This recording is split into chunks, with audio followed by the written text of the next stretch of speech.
plant that comes from Africa through the Caribbean to South Florida. Right? And then the microfinance that, well, you won't know because I'm going to tell you about microfinance. Okay? But the idea of this is reverse technological change. Now, normally you think of the technology comes from America and goes to the rest of the world, right? That's what we're trained in. But in the case of moringa, the healthiest plant on the planet, right, comes from Africa, through the Caribbean, and gets to South Florida, finally. So the idea is the invention comes from the third world and comes up here. So likewise with the scheme of microfinance that I'm going to talk about. Got it? Got it. Okay, that's the connection. The problem is low-income people need money, right? And they need financing, and they need credit. And the banks aren't really interested in low-income people because they're not such good credit risks. They don't pay back so well. In the third world, it's maybe 20% of the people have access to banks, and 80% of the people, it's called financial exclusion. That's a fancy word for the banks don't deal with those people. Except in the third world, they discovered some techniques by which the banks can make more money on poor people than they do on rich people. It's really neat. They go to the rural areas, and they say, you need a loan. Yeah, of course I need a loan. I need a new cow. I need a new fence. I need some better seed.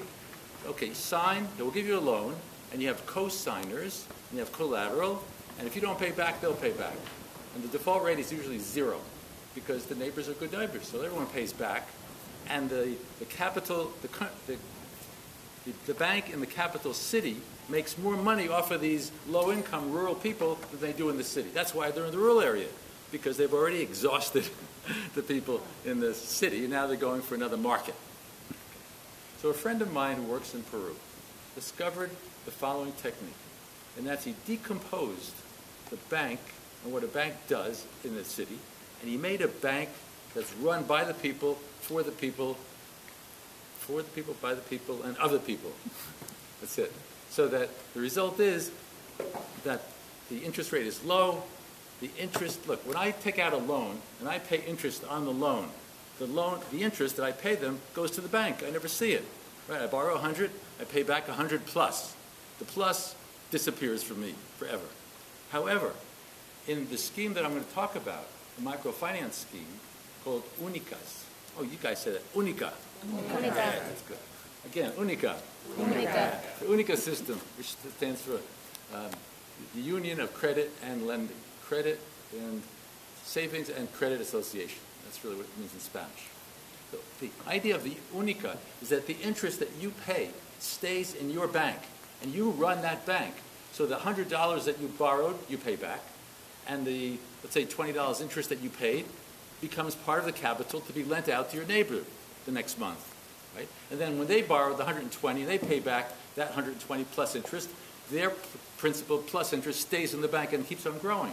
And who controls that? Not some board of directors in the capital city, but the members of the little bank. So we'll call them like this micro banks. There are about 1,000 of this type of Unica in Peru. And I visited on 2 occasions because I took a class. It was so fascinating. And this thing, this microfinance system is so, it's almost like an epidemic. Like when people hear, we can make a bank? Look, teach us how to do it. And then it catches on from valley to valley, from farm to farm. People get together. There's no more than 20 families in each Unica.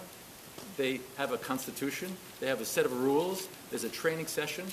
Ah, the training session. Listen to this. I just got a grant from a bank to start Unicas in South Florida.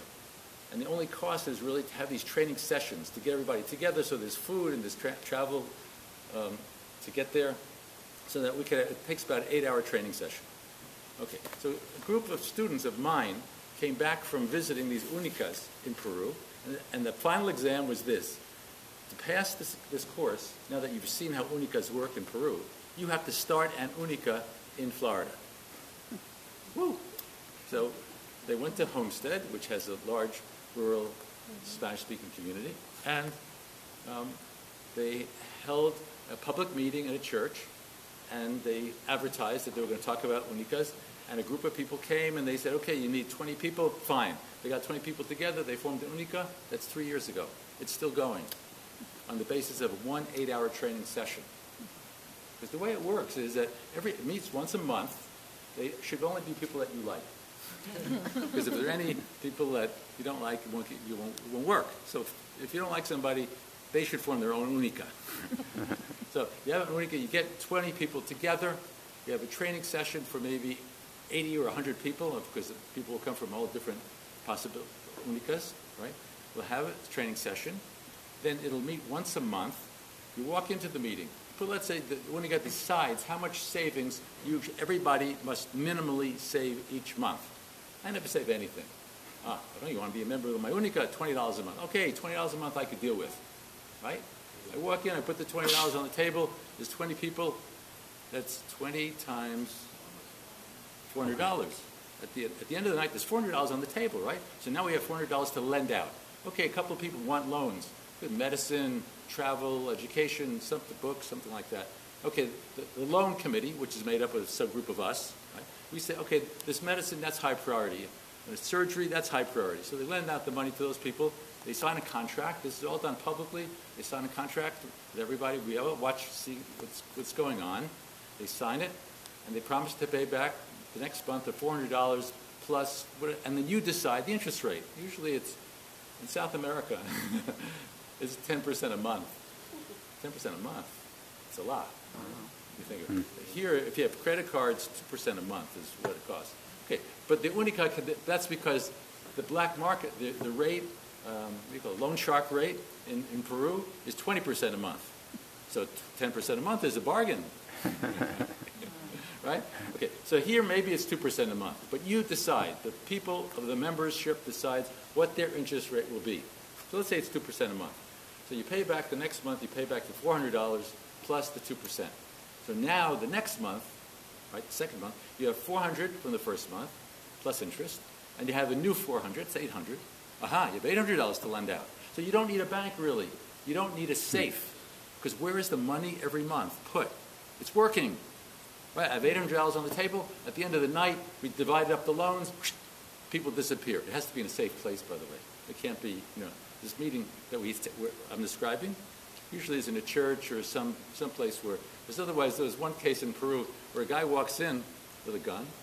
He says, there's $2,000 on the table. And he walks out with the $2,000. So they learned from that they have to have meetings that are very secure. Okay, so we could do that. The idea is that it's all cash in the system I'm describing. The money then leaves in the different people, right? They go home with the loans, and they use it, and the next month they come back. The loan could be for 1 or 2 or 3 months. They pay it back with interest, and that interest plus the principal that they borrowed is part of the capital. Well, at the end of a year, there's several $1,000s that we collectively, each Unica, has accumulated.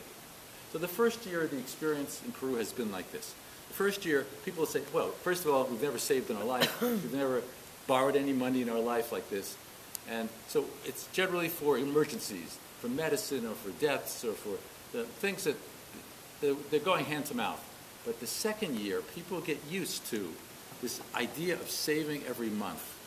And so there's a lot more money. They say, I work as a nurseryman, but I need a new tractor, or I need a new lawnmower, I need a little truck.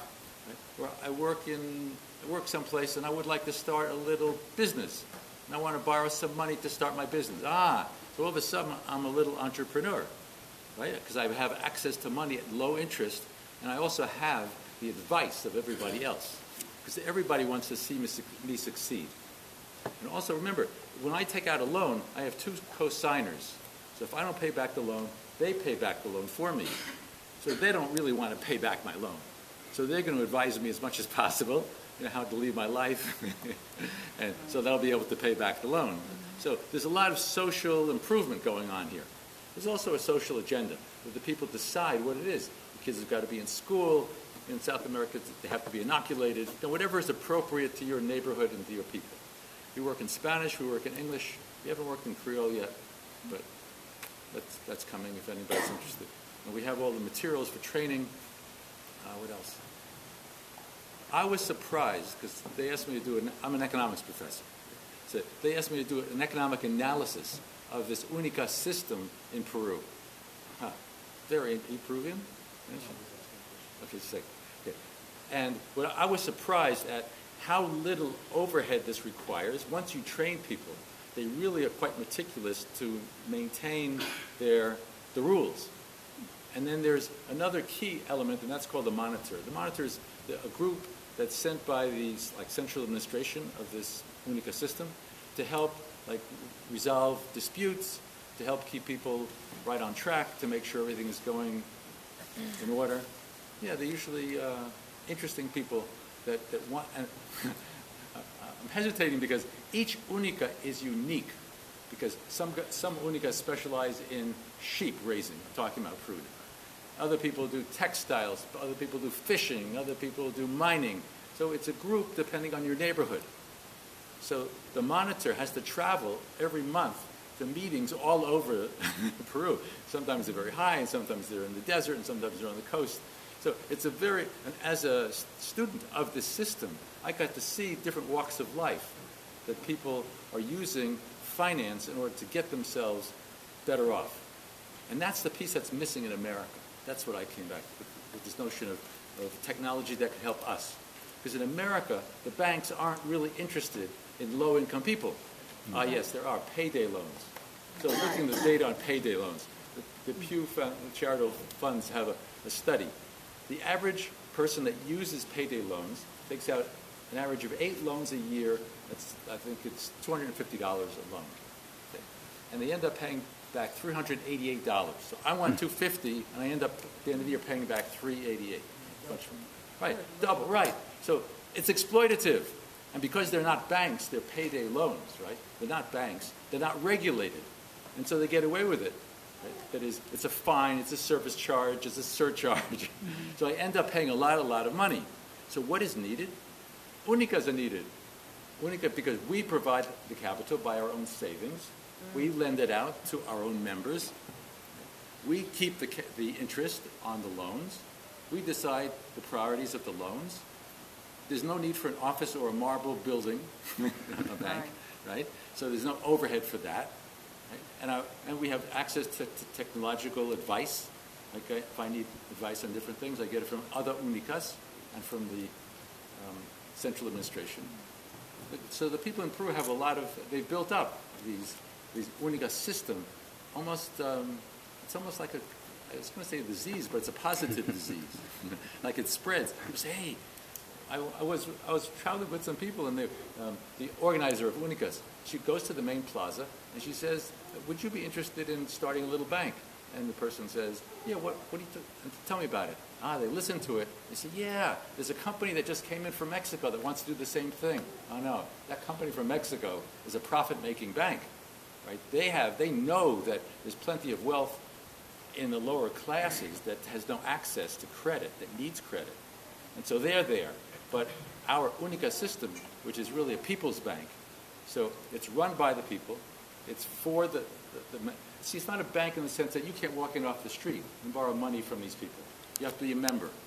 So if you like the system and you're not a member, start your own. So that's what I mean by a contagion, right? By an epidemic. So then, that's good. So the more Unicas we have in South Florida, the better off. So we have one in Homestead. Why is the one in Homestead successful? I don't know. I think there's a need for it. And the people recognize that this is a low-cost way of I remember the people in Homestead, there's a woman that says, I've been in America for 23 years. I've never saved a penny, except under my mattress. This is the first time I have access to an institution in which I can put my money in, and it's there. I could borrow it when I need it, and I could get interest on it. Wow. Right, so that's my presentation. I have a question for you, though. So if anybody here, this is why I'm here, is I want to start Unicas in South Florida, which means Broward, Palm Beach, Miami-Dade, anywhere. And I have a number of institutions that want us to succeed, and the only cost involved is like travel costs, right? Because this is a low budget project, but it saves our money. So if you are interested, I must talk to you later. I want you to sign up with me, and we'll work on it. Because I live nearby here also, and I'm interested in working with you.